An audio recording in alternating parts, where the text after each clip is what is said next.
बिस्मिल्लाहिर्रहमानिर्रहीम। अस्सलाम वालेकुम। Welcome back to my channel kitchen with Nargis. उम्मीद करती हूँ अल्लाह के फजलो करम से आप सब खैरियत से होंगे।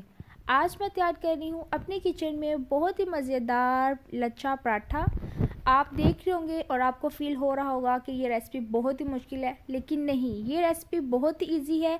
इसीलिए आप रेसिपी को स्टार्ट से लेकर लास्ट तक क्लास में देखिएगा। अगर आपको रेसिपी पसंद है तो प्लीज़ मेरे चैनल को सब्सक्राइब करें, लाइक करें, शेयर करें और कमेंट करें। बेल आइकन के बटन को प्रेस कर दिए ताकि आने वाली हर रेसिपी आपको रिसीव हो जाए। हाँ जी, तो यहाँ पे मैंने लिया है 2 कप मैदा, उसको अच्छे तरीके से मैंने छान लिया है। 2 कप जो मैदा है वो हम इसके अंदर ऐड कर देंगे जी एक प्यारे से बाउल में। अब मैंने इसके अंदर ऐड किया है 1 teaspoon salt and 2 table spoon मैं इसके अंदर ऐड करूँगी शुगर। हाँ जी, तो सॉल्ट भी ऐड कर दी है, शुगर भी ऐड कर दी है। अब मैं इसके अंदर ऐड कर रही हूँ तकरीबन 2 टेबल स्पून ऑयल। जी देखिए, ऑयल ऐड कर दिया। मैं इसको हाथ की मदद से इन सबको अच्छे तरीके से मिक्स कर लूँगी। जितने अच्छे तरीके से हम आटे को गूंद लेंगे, जो लच्छेदार पराठा है उतना ही बेस्ट जो है वो तैयार होगा। इसलिए हम थोड़ा थोड़ा पानी ऐड करते जाते हैं और जल्दी से आटे को गूंद लेते हैं। आटे को तकरीबन हमने 10 मिनट के लिए अच्छे तरीके से गूंदना है। ठीक है जी, तो जी देखिए, आप मेरी वीडियो ये देखिए मैं अच्छे तरीके से इसको गूंद रही हूँ। आपको नजर आ रहा होगा, उसको आप प्रेस कर दें तो जो आने वाली हर रेसिपी आपको रिसीव भी हो जाएगी और आपका प्यार भरा सब्सक्राइबर मुझे रिसीव हो जाएगा। जी देखिए, यहाँ पे मैंने जो आटा है उसको अच्छे तरीके से गूंद लिया है, आपको नज़र आ रहा होगा। अब मैं थोड़ा सा ऑयल लेती हूँ और इसको ऊपर से ग्रीस कर देती हूँ। हाँ जी, तो देखिए मैं थोड़ा सा ऑयल ले रही हूँ, इसके ऊपर से अच्छे तरीके से लगा देती हूँ और तकरीबन इसको मैं अब आधे घंटे के लिए रख दूँगी। ठीक है जी, आपको नज़र आ रहा है आटा जो बहुत अच्छे तरीके से मैंने गूंद लिया है। अब ऑयल भी लगा दी है। जी देखिए, अल्हम्दुलिल्लाह जो आधा घंटा है वो गुजर गया है। हाँ जी, तो देखिए मैंने यहाँ पे पेड़ा ले लिया है, उसको हाथ की मदद से मैंने अच्छे तरीके से प्रेस कर दी है। नीचे मैंने ऑयल से ग्रीस कर लिया है और मैदा भी थोड़ा सा लगा लिया है। अब बेलन की मदद से हम इसको अच्छे तरीके से गोलाई की शेप दे देंगे, बाकायदा जैसे एक रोटी तैयार करते हैं वैसे मैंने इसको प्रॉपर्ली शेप दे दी है। और जो मैंने डो का साइज़ है वो बारीक रखा है फुल। यहाँ पे मैंने एक पेस्ट तैयार करूँगी। 2 टेबल स्पून मैंने ऑयल लिया है और 2 टेबल स्पून मैं इसमें ऐड करूँगी कॉर्नफ्लोर। ये हम जो पेस्ट है वो पराठे के ऊपर लगाएंगे ताकि जो लेयर्स है वो आपस में इकट्ठी भी ना हो और जो पराठे का लच्छेदार जो पराठा है वो भी क्रिस्पी हो। अब जो सारा जो पेस्ट है प्रॉपर्ली हम इसके ऊपर लगाएंगे। अगर कहीं से रह गया तो वो जो लेयर्स होंगी लच्छे की वो आपस में जुड़ जाएंगे, इसीलिए आप जो पेस्ट है वो सारा पराठे पे लगा दें। अब थोड़ा सा मैंने मैदा लिया है, इसके ऊपर स्प्रिंकल कर दिया है। हाँ जी, तब हम एक साइड से स्टार्ट करते हैं और इसको बारीक बारीक कट लगाते हैं। आप नाइफ से भी कट लगा सकते हैं, पिज़्ज़ा कटर से भी कट लगा सकते हैं। जी देखिए, मैं तकरीबन इसको बारीक बारीक कट्स लगा रही हूँ। इसी तरह आप भी इसको कट्स लगा लें और बिल्कुल ध्यान से लगाएं।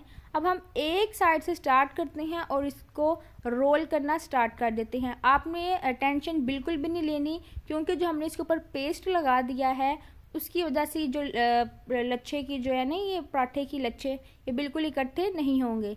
इसलिए हम एक साइड से स्टार्ट करते हैं और इसको रोल करते जाते हैं और एंड तक रोल कर लेते हैं। और रेसिपी बहुत ही ईजी है। देखने में लगता है कि लच्छेदार पराठा बहुत ही मुश्किल है, लेकिन जब आप मेरी रेसिपी देखेंगे तो आपको पता चलेगा जी ये रेसिपी बहुत ही ईजी है। जी देखिए, सबको मैंने रोल इकट्ठा कर लिया है।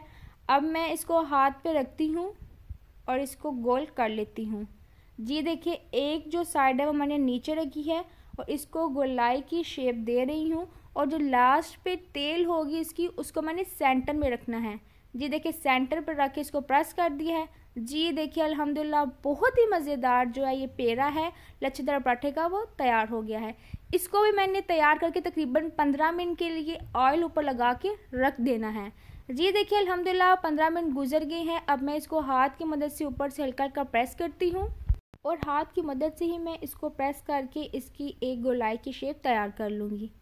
जी देखिए, प्रॉपर्ली मैं इसको हाथ की मदद से ही गोलाई की शेप बाकायदा से दे दी है और आपको नज़र आ रहा है इसकी लेयर्स भी प्रोमिनेंट हैं। अब जी यहाँ पे मैंने तवा है वो रख दिया है, इसके ऊपर मैंने ऑयल ऐड किया है। इसको गर्म करने देंगे हम तकरीबन 2 से 3 मिनट के लिए। जैसे ही ये गर्म हो जाए, हाँ जी, तो मैं इसके ऊपर डाल रही हूँ जी पराठा। ये देखें जी, अल्हम्दुलिल्लाह बहुत ही मज़े की और बहुत ही अच्छी इसकी लुक जो है वो आ रही है।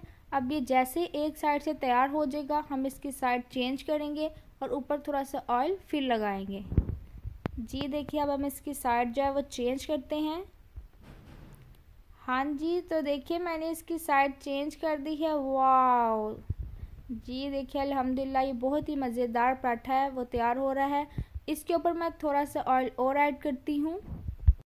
हाँ जी, तो देखिए बहुत ही मज़ेदार जो है वो पराठा तैयार हो रहा है। शक्ल में भी बहुत खूबसूरत है और इंशाल्लाह खाने में भी इसका टेस्ट बहुत ही मज़ेदार होगा। आप इसको अचार के साथ भी ले सकते हैं, किसी ऑमलेट के साथ भी ले सकते हैं, और पिज़्ज़ा ऑमलेट के साथ लें तो टेस्ट और ज़्यादा मज़ेदार होगा। अगर किसी ने रेसिपी नहीं देखी पिज़्ज़ा ऑमलेट की तो मैं डिस्क्रिप्शन में ऐड कर दूंगी लिंक, तो आप वहां जाके देख सकते हैं। जी देखिए अल्हम्दुलिल्लाह लच्छेदार पराठा बिल्कुल तैयार हो गया है किचन विद नरगिस में। आप देख रहे हैं इसकी लेयर्स बहुत ही माशाल्लाह ज़बरदस्त तैयार हो गई हैं और क्रिस्पी सा लच्छेदार पराठा तैयार है। अगर आपको रेसिपी पसंद आए तो प्लीज़ मेरे चैनल को सब्सक्राइब करें, like share and comment must करें। खुदा हाफिज़।